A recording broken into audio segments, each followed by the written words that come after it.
See, going international is the flavor of the season these days, and a lot of companies are looking to go global because they appreciate the fact that the world is becoming a small place now, and whether you want to do business in Australia or in Argentina, uh, there are a lot of assistance available on the ground. So, going international, people are finding it as the right way of taking their business to the next level.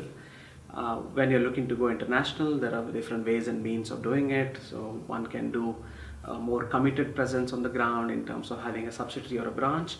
But to kickstart the process, you could also do even little things like identifying a JV partner with whom you can get into bed with.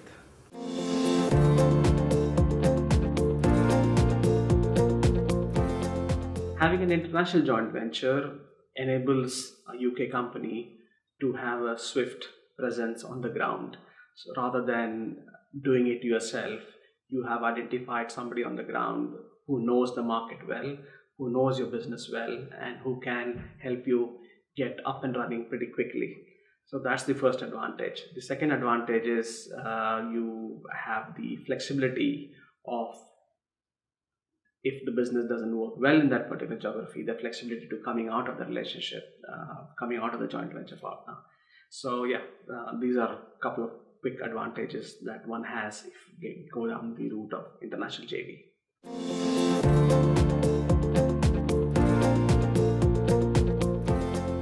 When one is looking to go into an international joint venture, a couple of things which are very important. One is, which market is good for me, which is the market that's going to give me that kind of presence on the ground, that's going to help my business grow.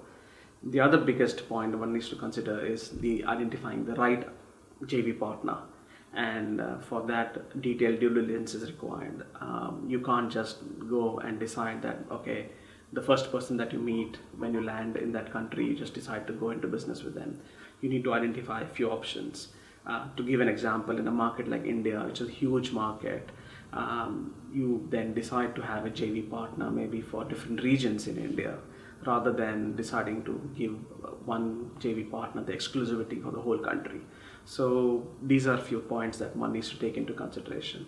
The most important part, I think, in a JV, just like in a marriage, is that you need to have a very watertight legal document in place. So tomorrow if something goes wrong, you have the recourse to come out of it the legal way.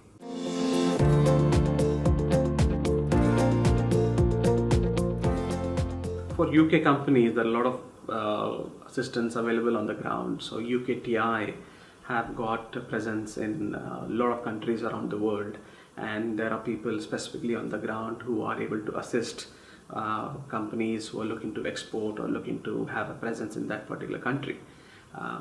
They also help you with identifying local partners on the ground with whom you can go to a joint venture. The Mayor of London, through London and Partners, are also running a trade export promotion program for London-based companies who are looking to go international. So one can take advantage of that.